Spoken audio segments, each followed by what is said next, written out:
Hi guys! Welcome back to my channel! Yan guys! Utang-uta na ba kayo sa aking boses? Ang aking lovely voice? Agoy, wala kayong choice guys! Ako to! Sorry in advance, gustuhin ko mang gumanda tong aking lovely voice na ito ganito na talaga to guys! Wala na akong magagawa dito! Sabi ko nga gustuhin ko man mag-download ng mga voice changer na yan. Parang hindi ko naman type, guys. Parang hindi kasi ako yun diba? Mas gusto ko pa rin itong ako. Kaya pagtsagaan nyo na to, guys.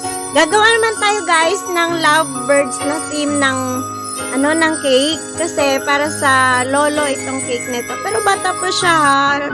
Bata pa si Lolo Tik, ha? 47 pa lang. And guys, napakasimple lang nitong cake nito. Yun lang, kinover ko lang siya kanina ng color blue, sky blue, and then chinil ko muna sa ref guys para mag-firm yung ang frosting niya bago tayo mag-decorate. Kasi yan, ginawa ko muna yung mga cupcakes. Kasi kapag decorate na natin kaagad, bali yung yung icing niya na coating, sasama siya dun sa hawa. Pangit guys, pangit kapag ganun. Kaya kailangan bago tayo mag-drawing sa ating mga cake ay fully talaga siya, chilled muna para maganda yung yung outcome. So yan guys, nilalagay ko na yung aking DIY cupcake toppers. Ako lang din mga nag-edit yan and then biniprint.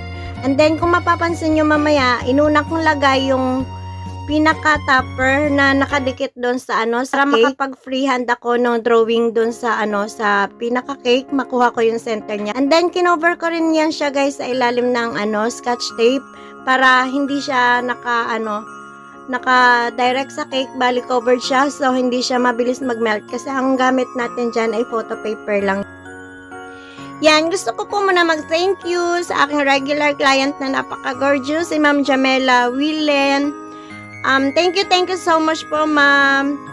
Alam niyo yun, guys, yung sobra-sobra ko na-appreciate yung kanyang pagtangkilik sa aking product at pagsuporta sa aking page. Kasi yung yung medyo malayo yan siya taga Salawag Dasma sila. Pero kahit ganon, sa akin pa rin sila umu-order.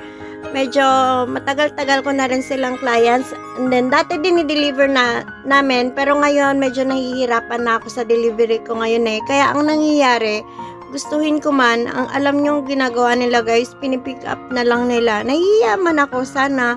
Kaso syempre, 'di ba?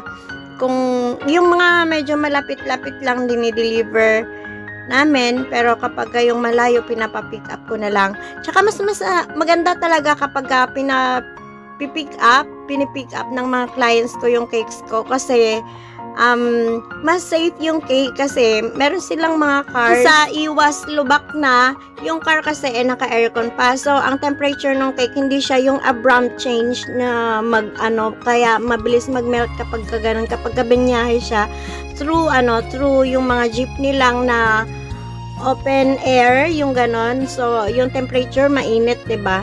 So, yan lang guys. Gagawa-gawa tayo ng branches dyan. And then, gamit yung yung ginamit kong tip dyan guys sa sa branches ng tree ay yung crown lang guys. And then, ito, leaves. Inanong ko lang siya ng different shades of ng green, light green, yellow green, yung mga ganon. Para magmukha siyang tunay na mga dahon-dahon. Kasi, 'di ba yung mga dahon naman, hindi naman pantay-pantay yung kulay.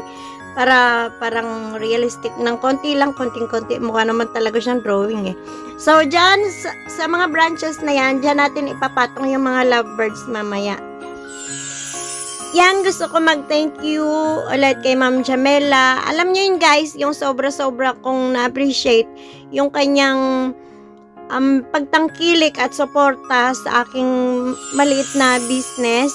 Kasi alam niyo yung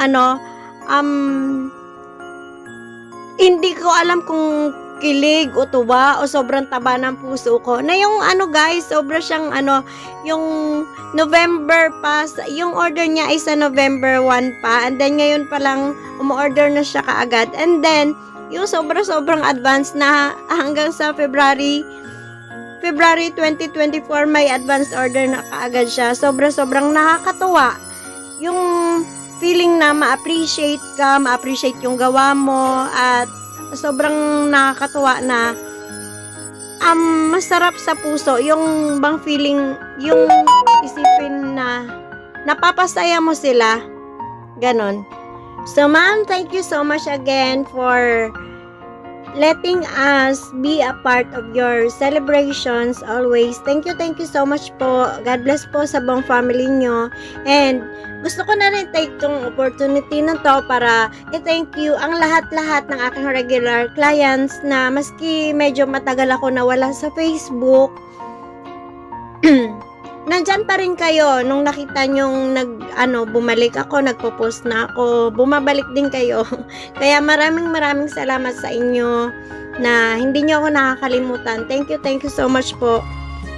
Thank you so much po sa mga advanced orders nyo and advanced payments nyo. Thank you, Sir Emmanuel, again. Thank you. At kay Ma'am Olive, thank you po sa advance payment nyo. Alam nyo po kasi sobrang laking tulong po niyan para sa aking mga anak ngayon. Kasi higit kailanman ngayon ko siya kailangan kasi bukas enrollment na ng mga anak ko. Mag-enroll na yung mga anak ko bukas kaya kailangan ko siya talaga. Kaya thank you so much po. At thank you so much sa lahat ng mga nandito ngayon. Hindi ko na muna kayo iisa-isahin ha. Thank you so much po sa inyo lahat. At sa mga nagre-reply po ng mga videos ko, thank you so much po. And sa lahat naman po ng nangungumusta, nagtataka kung bakit ngayon lang ako ulit nagpakita, bali medyo hindi po ngayon kasi kinakaya ng aking schedule. Bali, nagpo-focus po ako ngayon sa overall ko na lang po sa personal kong buhay, sa mga anak ko, sa hanap buhay ko, ganyan. Kaya, babalik tayo. At wag po kayo mag-alala kung hindi po kayo nakakaabot ng mga premieres ko, ganyan. Ganyan po tayo.